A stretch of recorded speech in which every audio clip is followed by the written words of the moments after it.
Selamat datang dalam sesi bacaan buku harian Santa Faustina. Para opa, oma, bapak, ibu, dan sahabat-sahabat sekalian, mari kita baca dan dengarkan bersama-sama. Buku harian Santa Faustina nomor 141 sampai 145.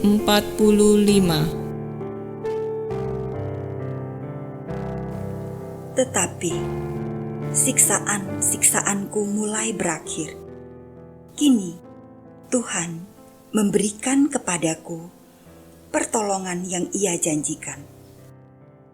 Aku dapat melihatnya dalam diri dua orang imam, yakni Pastor Andras dan Pastor Sopoko. Dalam retret menjelang kaul-kaul kekalku, aku sungguh-sungguh merasakan kedamaian untuk pertama kalinya. Dan kemudian aku dituntun ke arah yang sama oleh Pastor Sopoko. Inilah penggenapan janji Tuhan.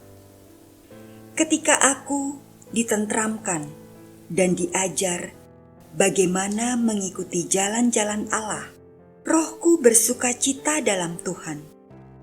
Dan aku merasakan bahwa aku sedang berlari, bukan berjalan.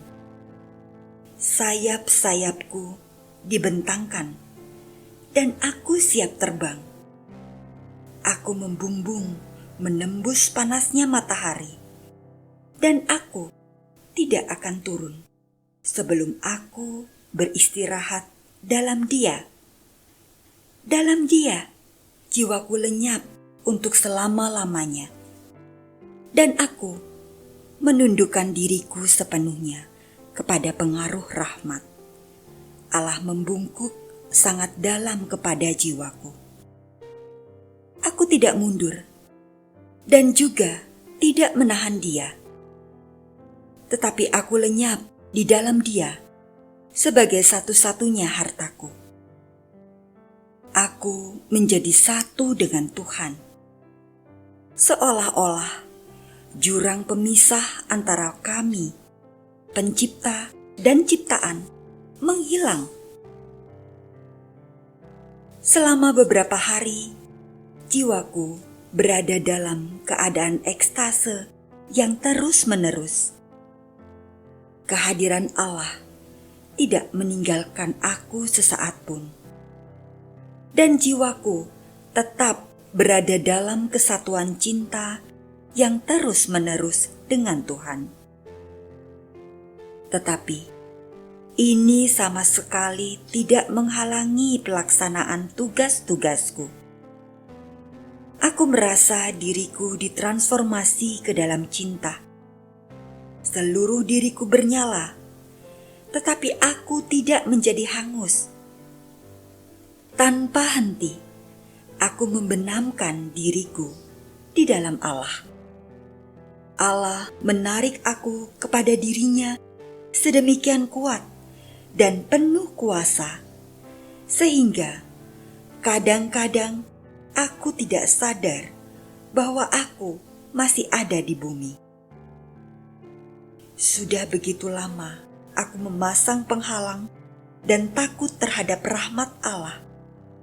Dan sekarang Allah sendiri lewat Pastor Andras telah menghapus segala kesulitan.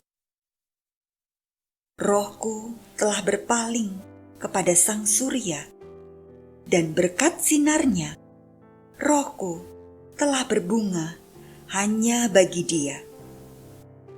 Aku tidak tahu lagi. Aku telah menyia-nyiakan banyak rahmat Allah karena aku selalu takut tertipu.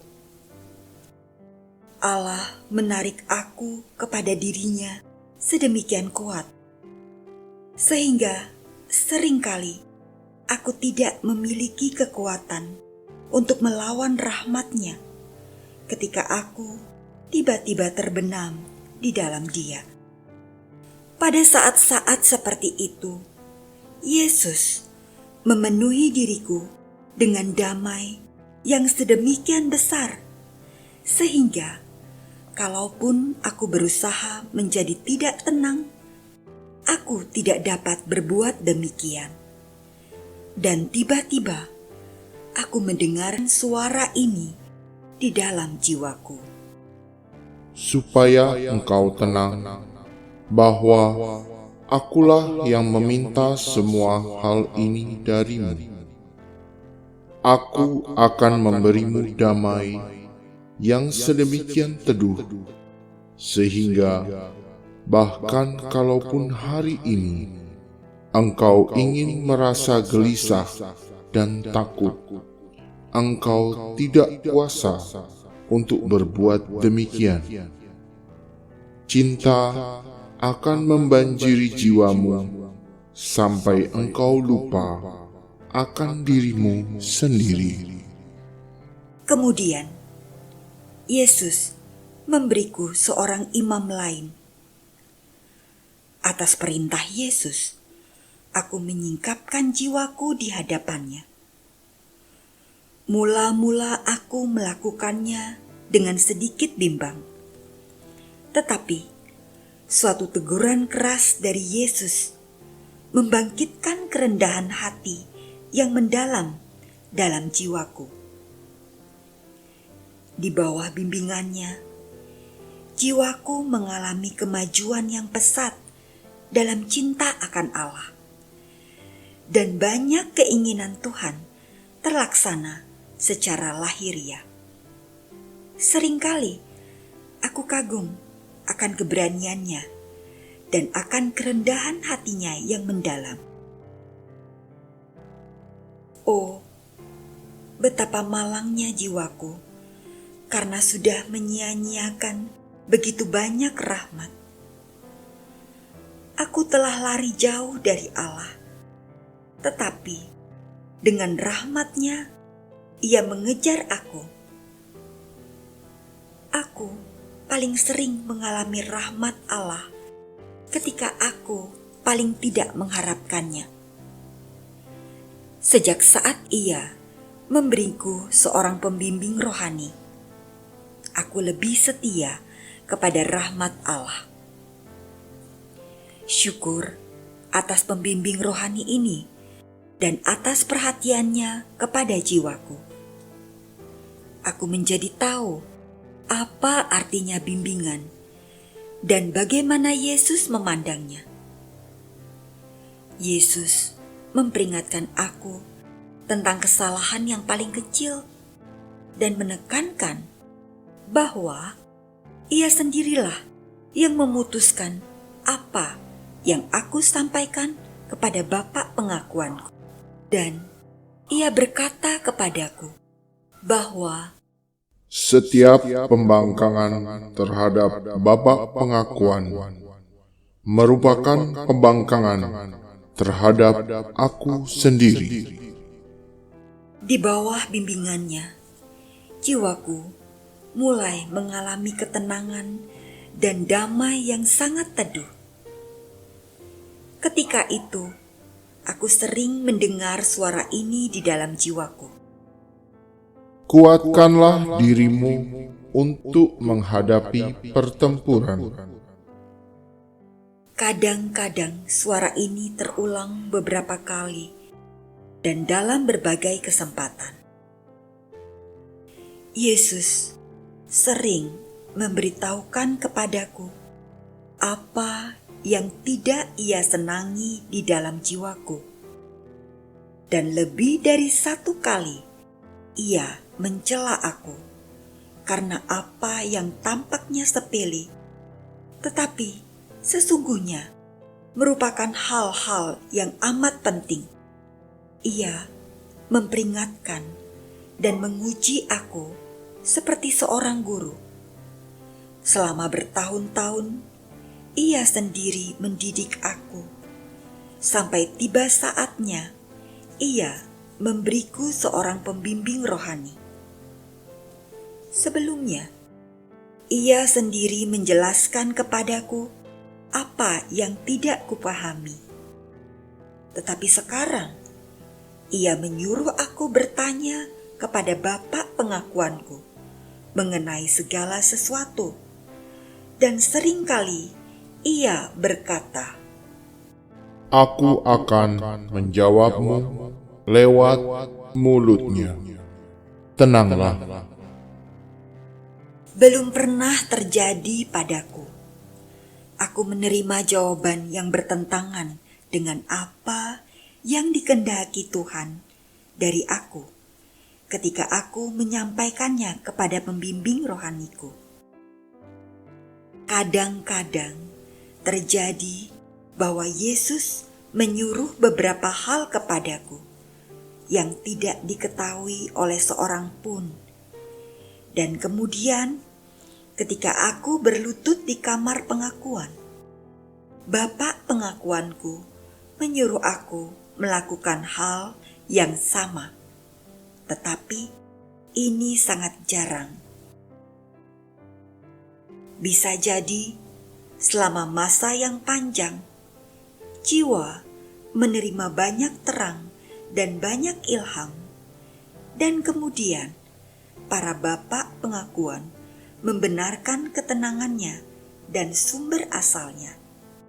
Kalau cinta jiwa itu besar, Yesus akan memberitahukan kepadanya kapan saatnya melaksanakan apa yang telah ia terima. Jiwa itu menyadari bahwa Allah menuntut pertanggungjawaban atas hal itu, dan pengetahuan ini memperkuat jiwa itu.